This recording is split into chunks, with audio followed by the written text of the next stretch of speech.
The brilliant blue-green sun of Proxima Centauri Theta cast long shadows across the alien metropolis as Noah Parker stood at the observation deck, gazing out at the sprawling cityscape.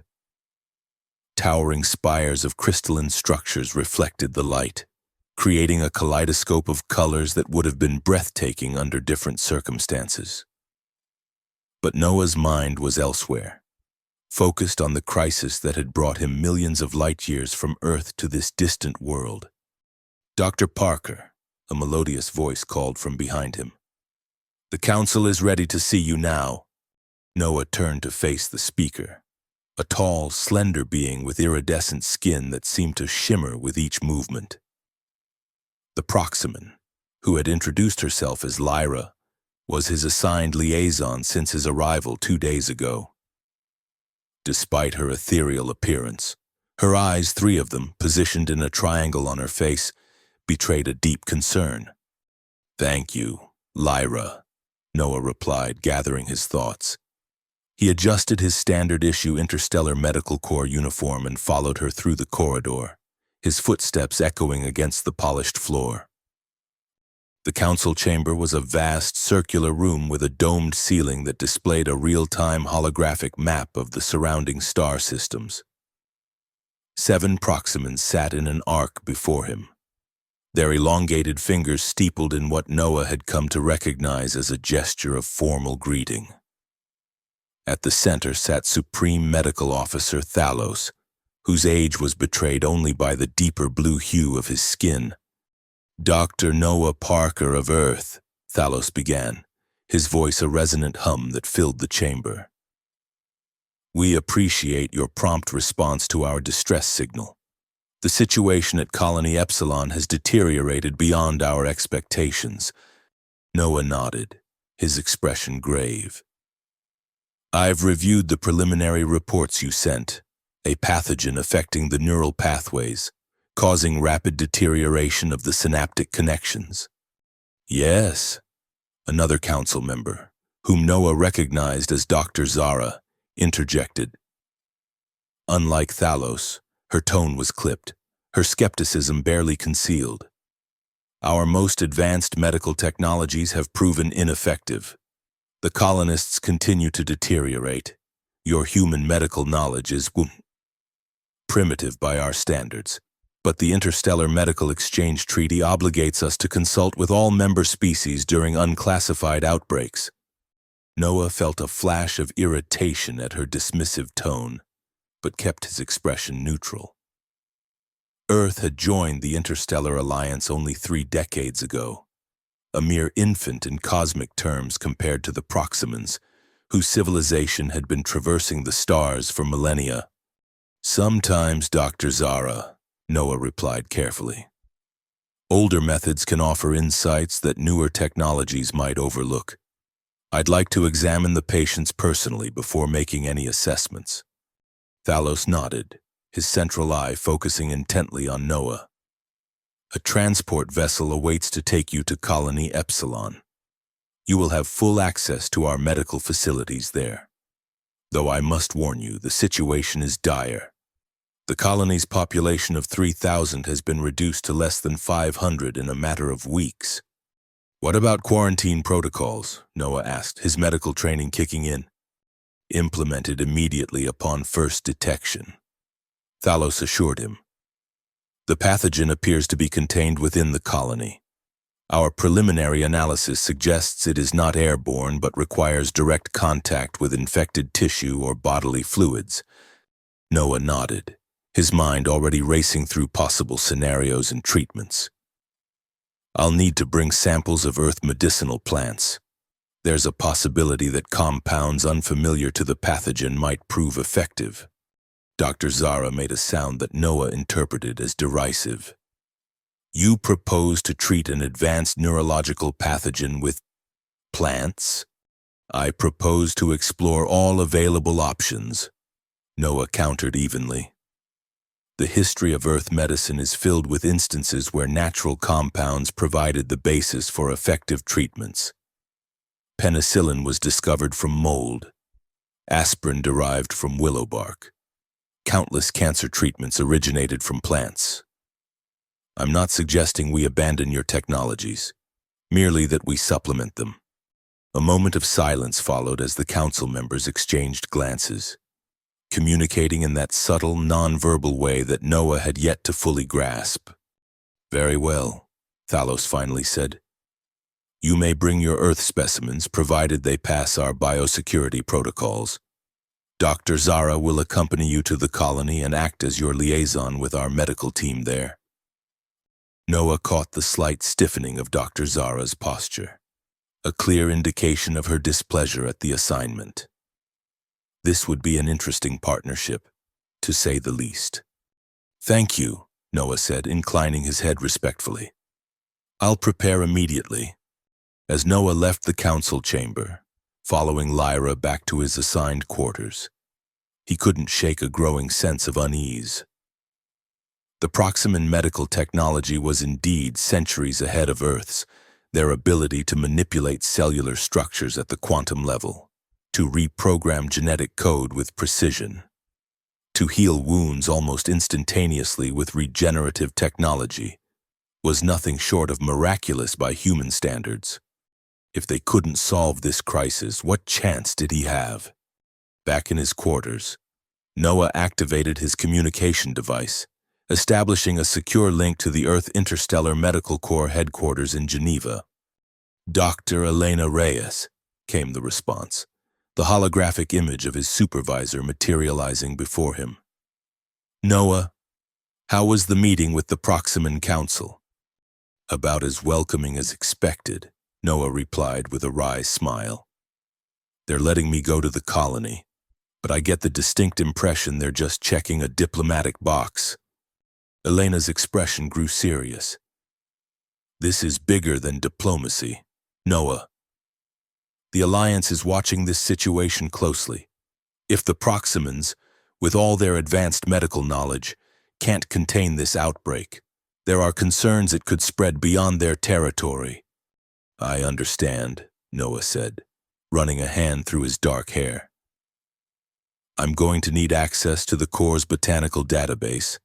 I want to bring samples of Earth plants with potential medicinal properties, particularly those with antiviral, antibacterial, or neurological applications. Elena raised an eyebrow. Going back to basics? Sometimes the oldest solutions are the best ones, Noah replied. Besides, this pathogen has never encountered Earth biology. That might give us an edge. I'll authorize the transfer. The database will be available on your personal terminal within the hour. Elena paused, her expression softening. Be careful out there. Noah, we don't know what you're walking into. I will, he promised, ending the transmission. Noah spent the next several hours combing through the botanical database, selecting specimens with known medicinal properties. Aloe vera for its healing properties, Echinacea for immune support, Ginkgo biloba for neurological applications, St. John's wort for its antiviral potential, and dozens more, each carefully catalogued and prepared for transport. As he worked, his mind drifted to his grandfather, who had been a traditional healer in rural Kenya before pursuing formal medical training. It was from him that Noah had first learned about the healing power of plants. Knowledge that had seemed quaint during his years at medical school but had taken on new significance during his time with the Interstellar Medical Corps. The Earth provides what we need to heal, his grandfather had often said. We just need to remember how to listen. Noah hoped those words would prove true, even on a distant world facing an unknown threat. The transport vessel to Colony Epsilon was a sleek, silent craft that seemed to glide through space rather than propel itself. Noah sat in the observation deck, watching as the main Proximan world receded into the distance, a glowing blue-green orb against the velvet blackness of space. Your fascination with stellar observation is typical of your species, Dr. Zara remarked, settling into the seat across from him. Humans spend an inordinate amount of time looking at things they cannot touch or change. Noah smiled, recognizing her statement as an attempt at conversation. However awkward. Perhaps. Or maybe we're just reminding ourselves of how small we are in the grand scheme of things. It's humbling. Humility is an inefficient emotion, Dr. Zara replied, though Noah detected a note of curiosity in her voice. Inefficient, maybe, but necessary for growth. If we always believe we have all the answers, we stop looking for new ones. Dr. Zara's 3 eyes blinked in unison. A gesture Noah had learned indicated contemplation. An interesting perspective. Though I must admit, I fail to see how your earth plants will succeed where our quantum cellular regenerators and neural pathway reconstructors have failed. I don't know that they will, Noah admitted. But they represent a different approach. This pathogen has evolved or was created to resist your medical technology. It's never encountered compounds from Earth. A novel approach, Dr. Zara conceded, if somewhat primitive. Noah decided to change the subject. Tell me about Colony Epsilon. The reports I received were rather clinical. Dr. Zara's expression shifted, her iridescent skin darkening slightly in what Noah interpreted as concern. Epsilon was a thriving research outpost, established 50 Earth years ago to study the unique atmospheric conditions of the moon it occupies. 3,000 of our best scientists and their families, all now affected by this plague. The way she said the word plague conveyed more emotion than Noah had yet heard from any Proximan. This wasn't just a medical crisis to her. It was personal. Do you have family there? He asked gently. Dr. Zara's 3 eyes focused on him sharply. My sister, Leia. She is the colony's chief atmospheric researcher. She was among the first to show symptoms. She paused, and Noah could see her struggling to maintain her composure. She is now in the final stages of neural degradation. Your earth plants will be too late for her. I fear. The raw pain in her voice transcended species differences. In that moment, she wasn't an alien being from an advanced civilization. She was simply someone afraid of losing a loved one. I'm sorry, Noah said quietly. I won't make promises I can't keep, but I will do everything in my power to help. Dr. Zara regarded him silently for a long moment. That is appreciated, Dr. Parker. The remainder of the journey passed in relative silence, each lost in their own thoughts as the transport vessel made its way toward Colony Epsilon. The first glimpse of the colony came as they approached the moon's surface, a sprawling complex of geodesic domes connected by transparent tunnels.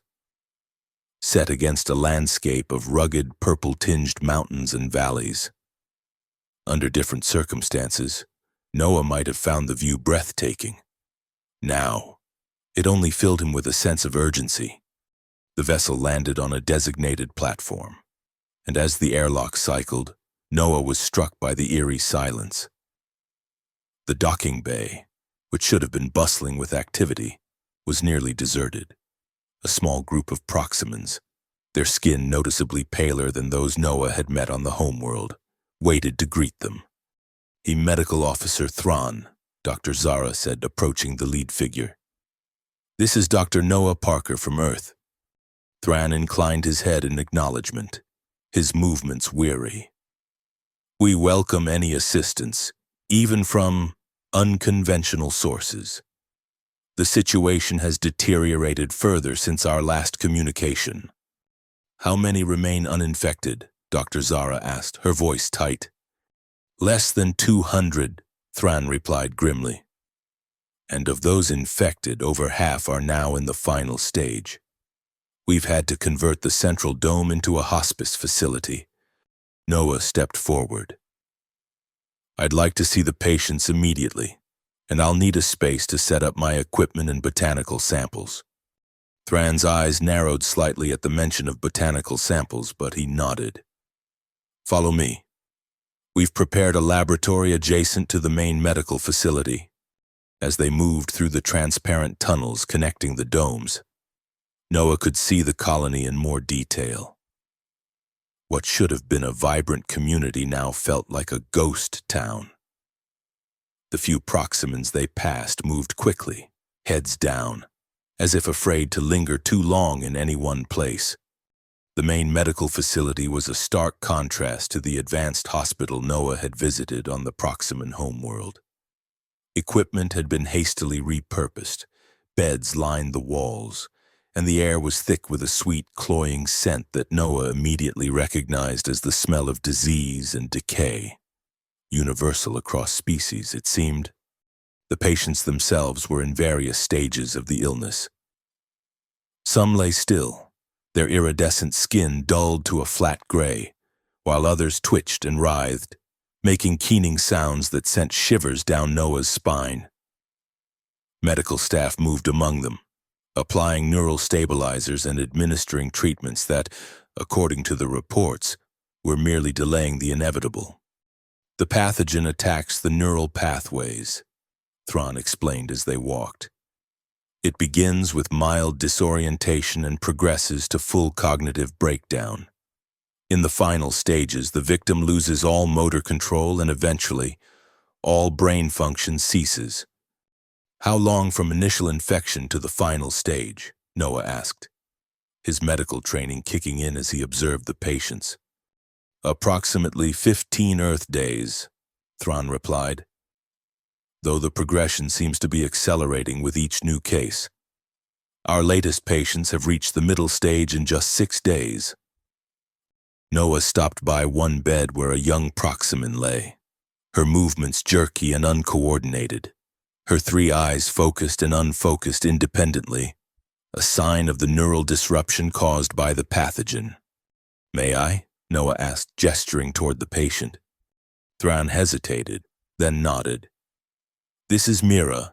She was a hydrologist studying the moon's subsurface water systems. Noah approached carefully, aware of the alien nature of his appearance to the patient. Hello, Mira. I'm Dr. Noah Parker from Earth. I'm here to help. Mira's eyes struggled to focus on him, and when she spoke, her voice was fragmented, breaking between words. Earth, so far. Why, here? Because sometimes a fresh perspective can help. Noah replied gently, taking readings with his medical scanner. The device, calibrated for Proximan physiology, showed severe disruption of neural activity in the frontal regions. Our fault, Mira managed, her hand grasping weakly at Noah's sleeve. We should not have awakened. Save your strength, Noah said, concerned by the effort it was taking her to speak. What did you find, Mira? What was awakened? But Mira's brief moment of lucidity had passed, and she lapsed back into uncoordinated movements and unintelligible sounds. Noah turned to Thrawn. Was she part of a research team that discovered something? Thrawn and Dr. Zara exchanged glances. The initial outbreak coincided with the discovery of an ancient artifact in one of the deeper subsurface caverns. Thrawn admitted, we believe it may have contained dormant spores of the pathogen, which were inadvertently released. And you didn't think to mention this in the reports? Noah asked, unable to keep the edge from his voice. The council felt it was not relevant to the medical aspects of the crisis. Dr. Zara replied, though Noah noted she didn't meet his gaze. Everything is relevant when dealing with an unknown pathogen. Noah countered, I need to see this artifact, and I need samples from the original site of discovery. The artifact has been quarantined, Thrawn said, and the cavern sealed off. Then unseal it, Noah insisted, but if we're going to understand this pathogen, we need to understand its source. A tense silence followed, broken only by the sounds of the suffering patients around them. Finally, Dr. Zara spoke. I will speak with the council. In the meantime, perhaps you should set up your botanical laboratory. Noah recognized the dismissal but refused to be deterred. Fine, but I'll need complete access to all patient records and test results. And I want to see your sister, Dr. Zara. Her 3 eyes widened slightly in surprise. My sister is in the final stage. There is nothing to be learned from her condition that we do not already know. I didn't say I wanted to study her, Noah replied gently. I said I wanted to see her, to understand what we're fighting. Yes, but also because she matters to you, and that makes her important to this mission. Dr. Zara stared at him for a long moment, her expression unreadable to Noah's human perceptions. Then, without a word, she turned and walked toward a separate section of the medical facility, clearly expecting Noah to follow. They entered a quieter area, where the patients were in the final stages of the disease. Unlike those in the main ward, these Proximans lay completely still, their once vibrant skin now a dull, lifeless gray.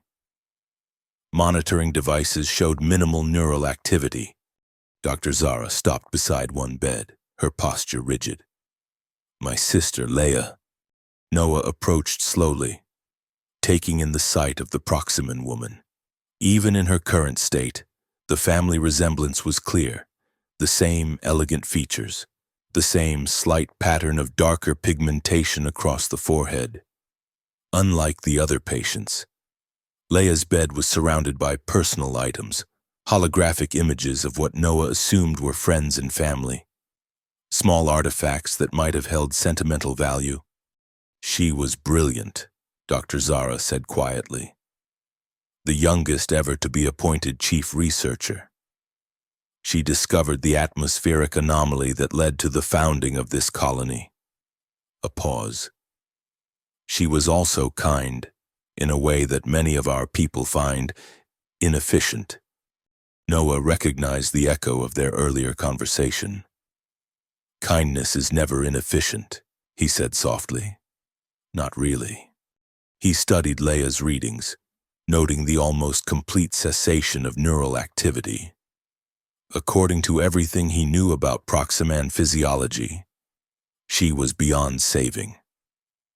Yet something caught his attention, a slight fluctuation in the temporal lobe region, barely perceptible but definitely there. Has anyone tried direct neural stimulation of the temporal region? Noah asked. Dr. Zara blinked in surprise. Of course, it was one of our first approaches. The pathogen simply accelerates its destruction of the neural pathways in response. Noah frowned, thinking. So it adapts to your technology. It recognizes the artificial stimulation and counteracts it. He turned to Dr. Zara. What if we tried something it wouldn't recognize as a threat? Something completely organic, with no technological signature? Your earth plants? Dr. Zara's tone was skeptical, but Noah noted she didn't dismiss the idea outright. Possibly. But first, I need to set up my lab and conduct some tests. Noah took a last look at Leia, his determination strengthening. I'll do everything I can, Dr. Zara, I promise. The laboratory they had provided was small but adequately equipped. Noah quickly set up his botanical samples, arranging them according to their potential applications. He began by extracting compounds from several plants known for their neurological effects: ginkgo biloba, bacopa monnieri, lion's mane mushroom, and testing them against samples of infected tissue. The results were discouraging. While some compounds showed minimal activity against the pathogen, none produced the significant effect Noah had hoped for. Hour after hour, he worked methodically through his samples, testing different combinations and concentrations. Dr. Zara appeared periodically, observing his work with a mixture of curiosity and lingering skepticism. Your dedication is admirable, she commented during one such visit. Even if your methods are unorthodox. Noah, bleary-eyed from hours of work, managed a tired smile. Unorthodox is just another word for Not yet proven right. He returned to his testing, aware of the precious time slipping away. Outside the laboratory windows, he could see medical staff rushing to respond to new emergencies, a grim reminder of the deteriorating situation. On the third day, as Noah was testing a compound derived from turmeric, a plant known on Earth for its anti-inflammatory properties, the laboratory door slid open, and Thrawn entered, his expression urgent. "Dr. Parker, we've lost 30 more patients in the last cycle. The Council is demanding updates on your progress." Noah rubbed his eyes, frustration evident in his gesture. "Tell them I'm working as fast as I can. The pathogen is resistant to every compound I've tried so far. Perhaps it is time to acknowledge that your Earth methods are inadequate for this challenge," Thrawn suggested, though his tone was more resigned than critical. Noah was about to respond when a thought struck him. "Wait. You said the artifact was found in a subsurface cavern, right? What was the environment like down there?" Thrawn seemed taken aback by the question. "Dark, naturally. Humid. The temperature was approximately 20 degrees lower than the surface. And the pathogen survived there for how long? Centuries? Millennia? Based on our dating of the artifact, the pathogen had been dormant for at least 50,000 years. Thrawn replied. Noah's mind raced. So it evolved in an environment completely different from the surface. It would have adapted to those specific conditions. He turned back to his botanical samples, scanning them with new purpose. I need something that thrives in similar conditions on Earth. Something that might have evolved similar defense mechanisms. His eyes fell on a small container he had almost overlooked, a sample of moss. Specifically a species of sphagnum that grew in cool, damp, shaded environments. On Earth, certain species of sphagnum moss had natural antimicrobial properties due to the presence of a unique compound called sphagnin. This might work, Noah muttered more to himself than to Thrawn.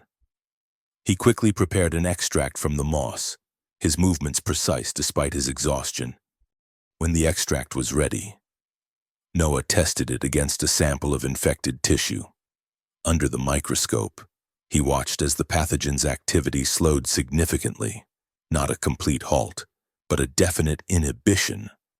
I need to refine this, Noah said, excitement building in his voice. And I need to test it on a living patient. Thrawn looked hesitant. The Council would need to approve any experimental treatment on a living subject. We don't have time for bureaucratic approval, Noah argued. People are dying every hour. This is the first real progress we've made. The door slid open again, and Dr. Zara entered, her usual composed demeanor noticeably absent. My sister has entered the terminal phase, she announced, her voice flat but her eyes betraying her anguish. The medical team gives her less than one cycle. Noah made a decision. Let me try the moss extract on her. Dr. Zara stared at him. You wish to experiment on my dying sister with moss. I wish to try to save her life, Noah corrected gently. The extract has shown promising results in tissue samples. It's inhibiting the pathogen's activity. It might slow the progression enough to give us time to develop a more comprehensive treatment. And if it accelerates the deterioration instead? Dr. Zara challenged. Noah met her gaze steadily. Then she dies a few hours sooner, doing what she devoted her life to, advancing scientific knowledge. A heavy silence filled the laboratory as Dr. Zara considered his words. Finally, she spoke. Very well, but I will administer the treatment myself, and I will take full responsibility before the Council. Noah nodded, understanding the significance of her decision. He carefully prepared a refined version of the moss extract, instructing Dr. Zara on the proper application.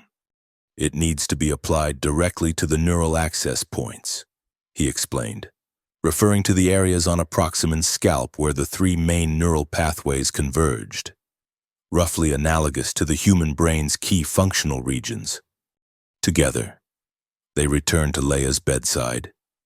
The monitors showed her neural activity had declined further, now just the faintest flicker of electrical impulses. The medical staff had already begun the end-of-life protocols, a series of gentle light patterns projected above the bed that, Noah had learned, were meant to ease the transition to death. With careful precision, Dr. Zara applied the moss extract to her sister's neural access points. Her three-fingered hands steady despite the emotion Noah could sense beneath her controlled exterior. "Now we wait," Noah said softly, checking the monitors for any change. For the first hour, there was nothing, no improvement, but also no deterioration. Noah and Dr. Zara maintained their vigil, neither speaking, both intently watching the neural activity displays. Then, almost imperceptibly at first, the pattern changed. The intervals between neural impulses shortened slightly. The amplitude increased. It wasn't dramatic, but it was measurable. Leia's brain was fighting back. "It's working," Noah whispered, hardly daring to believe it. "The pathogen's activity is decreasing." Dr. Zara leaned forward, her eyes fixed on her sister's face. "Leia, can you hear me?" There was no response, but the monitors continued to show improvement. Over the next several hours, Leia's neural activity stabilized, then began to slowly, incrementally increase. It was nowhere near normal levels, but it was undeniably progress. Word spread quickly through the medical facility. Thran and other medical officers came to witness the miracle for themselves, their initial skepticism giving way to cautious hope. "We need to treat the other patients immediately," Noah urged. "Starting with those in the early stages where we have the best chance of success." The next 48 hours were a blur of activity. Noah supervised the preparation of larger quantities of the moss extract, while Dr. Zara organized the medical staff to administer the treatment. They focused first on the most recently infected, then worked their way through the patient population based on the progression of the disease. The results were variable but encouraging. Those in the early stages showed significant improvement, with many regaining consciousness and coherence within hours of treatment. The middle stage patients responded more slowly, but most showed some degree of stabilization. For those in the final stage, like Leia, the treatment halted the progression but couldn't reverse the extensive neural damage already done. As Noah worked, refining the treatment and developing protocols for its application, he couldn't help but reflect on the irony of the situation.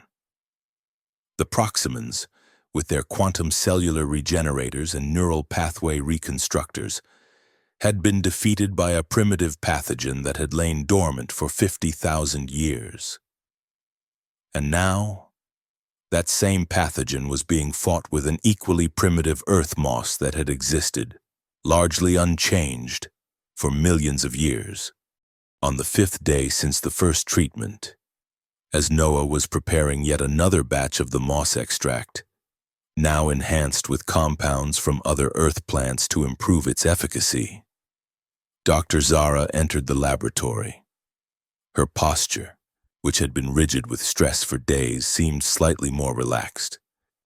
"Leia opened her eyes today," she announced without preamble. "She recognized me." Noah looked up, a genuine smile breaking across his tired face. "That's wonderful news." "Yes," Dr. Zara agreed, approaching his workstation. "The Council has been informed of the treatment's success. They have authorized emergency production of the extract using our synthesization technology, based on your formula." "Ooh, good," Noah nodded, returning to his work. "That will allow us to treat the entire colony more quickly, and to develop preventative measures for those still uninfected." There was a pause before Dr. Zara spoke again. "I owe you an apology, Dr. Parker." Noah glanced up, surprised. For what? For dismissing your methods, for assuming that our advanced technology was inherently superior to your traditional approaches. She gestured at the botanical samples arranged on the laboratory bench. These simple plants have succeeded where our most sophisticated medical technology failed. Noah shook his head. It's not about superiority, Dr. Zara. It's about complementarity. Your technology couldn't defeat the pathogen because the pathogen evolved to resist artificial intervention. My plants worked because they represent a different evolutionary path, one the pathogen had never encountered. He carefully measured a drop of extract onto a slide, continuing as he worked. The most effective medicine isn't about choosing between technology and nature. It's about understanding when to use each and how they can work together. Dr. Zara considered his words. A wise perspective, one that my people would do well to adopt more broadly. She hesitated, then added, The Council has extended an invitation for you to establish a permanent Earth botanical research facility here on Colony Epsilon, once the crisis is fully resolved. Noah looked up in surprise. That's unexpected, but well-deserved, Dr. Zara replied. Your knowledge has saved hundreds of lives, including my sister's. That deserves recognition and further exploration. Before Noah could respond, an urgent alert sounded from the communication system. Thran's voice came through, tense and hurried. Dr. Parker, Dr. Zara, please come to the main medical facility immediately, that we have a situation. They rushed to the medical facility, where they found a group of patients who had been among the first to receive the moss treatment. They were conscious and alert, which should have been good news, but their behavior was concerning. They moved restlessly, their speech rapid and sometimes incoherent, their skin showing an unusual luminescence. What's happening to them? Noah asked, scanning one patient with his medical device. Their neural activity is accelerating beyond normal parameters. Thran explained, his voice tense. It began approximately 1 hour ago, affecting only those who have received multiple doses of the moss treatment. Noah studied the readings, a sinking feeling in his stomach. The treatment is working too well. It's not just inhibiting the pathogen, it's stimulating neural growth. In humans, that would be beneficial. But in Proximan physiology, it could lead to neural overload. Dr. Zara finished, understanding immediately. Our brains are more densely connected than yours. Excessive neural growth could cause cascading synaptic failures. Noah's mind raced, searching for a solution. We need to modify the treatment, something to balance the stimulating effect of the moss. He turned back to Thran. How long before these patients reach critical neural density? Based on current progression, approximately 6 hours, Thran replied grimly. That's not enough time to synthesize and test a new compound, Dr. Zara said, her earlier optimism fading. Noah fell silent, thinking intensely. Then his eyes widened as an idea struck him. What if we don't need a new compound? What if we already have exactly what we need? Without waiting for a response, he hurried back to his laboratory. Dr. Zara and Thran following close behind. Once there, he went straight to a small, unassuming plant in the corner of his collection, one he had initially overlooked in his search for neural stimulants. Passiflora incarnata, Noah explained, carefully extracting leaves from the plant. Passion flower, on Earth, it's used as a mild sedative and anxiolytic. It contains compounds that modulate GABA receptors in the brain, inhibiting excessive neural activity. You believe this will counteract the overstimulation from the moss? Dr. Zara asked, watching as Noah worked. I think it might create the balance we need. Noah replied. The moss stimulates neural regeneration to fight the pathogen, while the passion flower prevents that regeneration from becoming excessive. He looked up at them. It's worth trying. They prepared the passion flower extract and administered it to the affected patients. The effect wasn't immediate, but gradually, over the next hour, the patient's neural activity began to stabilize. Their restlessness decreased, their speech became more coherent, and the unusual luminescence of their skin faded. It's working, Thron confirmed, reviewing the neural scans. Their neural density is decreasing to within normal parameters. Relief washed over Noah. They had averted another crisis, but the experience had taught them an important lesson. The treatment needed to be carefully balanced, tailored to the specific physiology of the Proximans.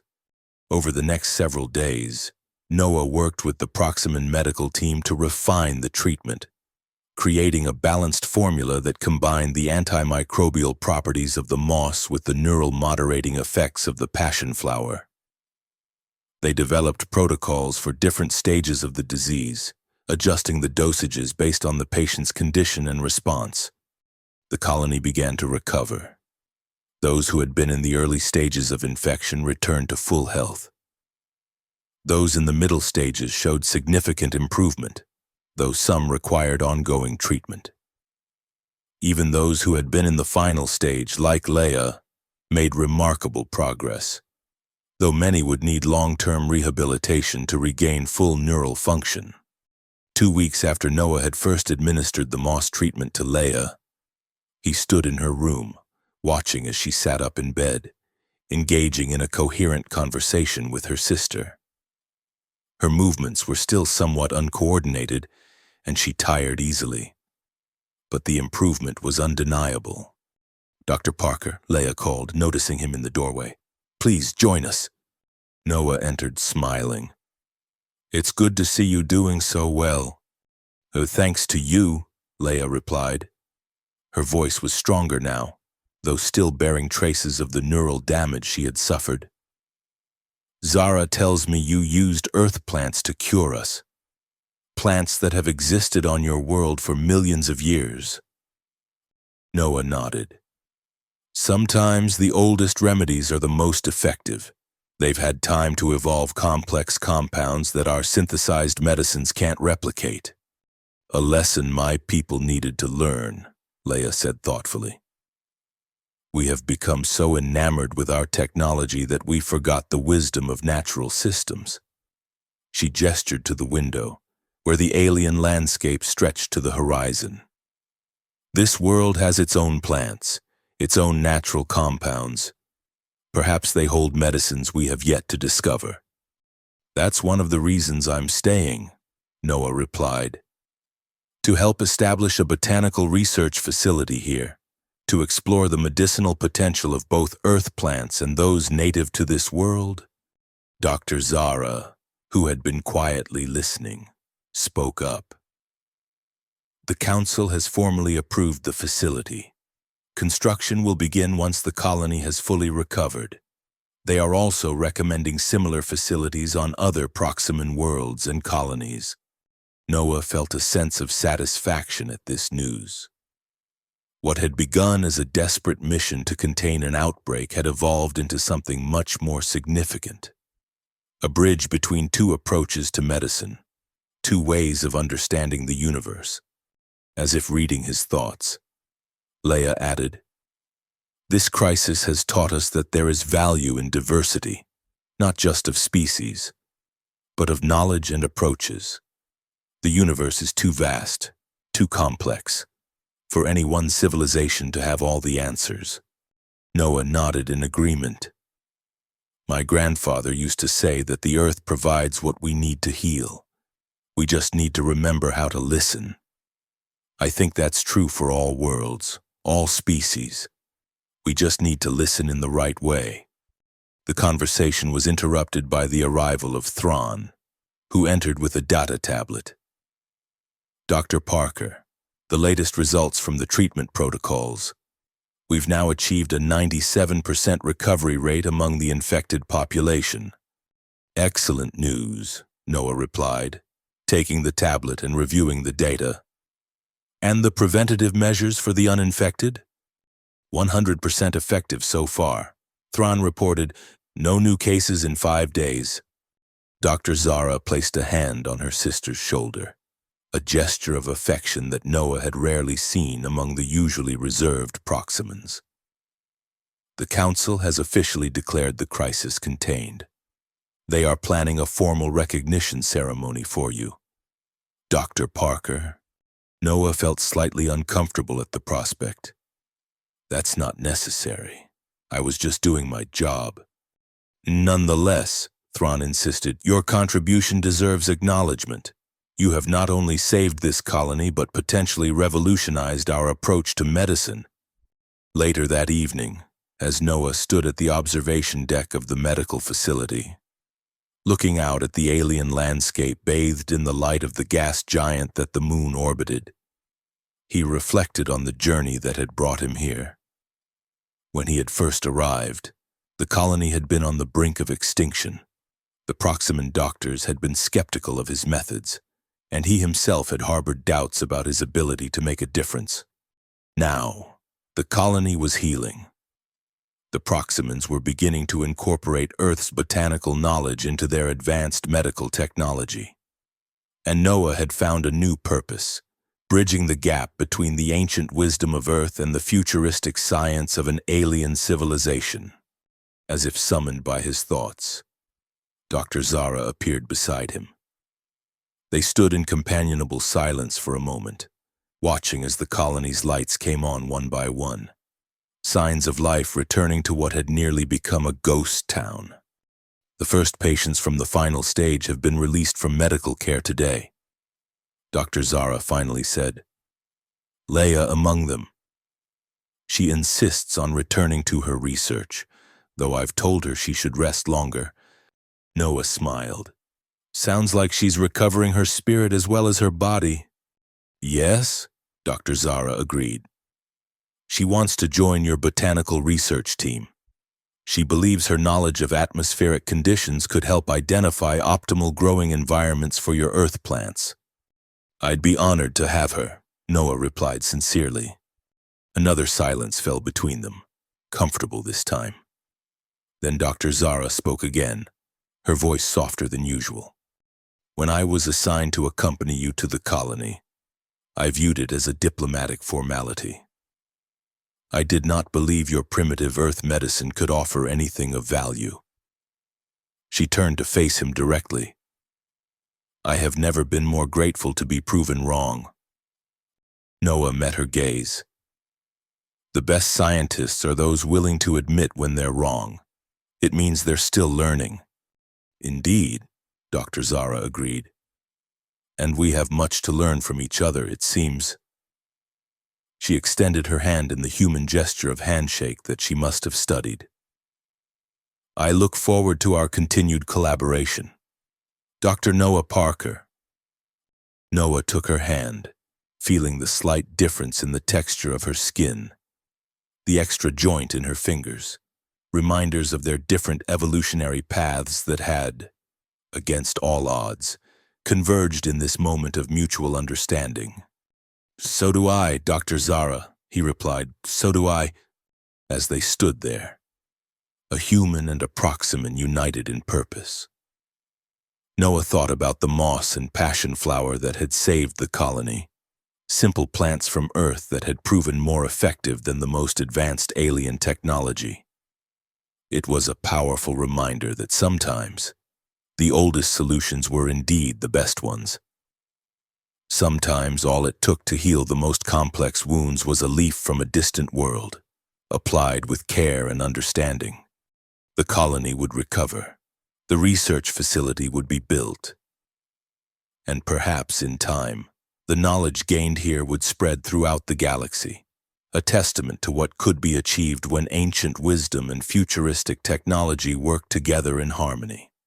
For Noah, it was just the beginning of a much larger journey, one that would take him across the stars, bridging worlds and healing wounds, both physical and cultural, with the simple power of Earth's oldest medicines. And as the lights of the recovering colony spread out before him, Noah knew that his grandfather had been right all along. The universe provided what was needed to heal. We just needed to remember how to listen.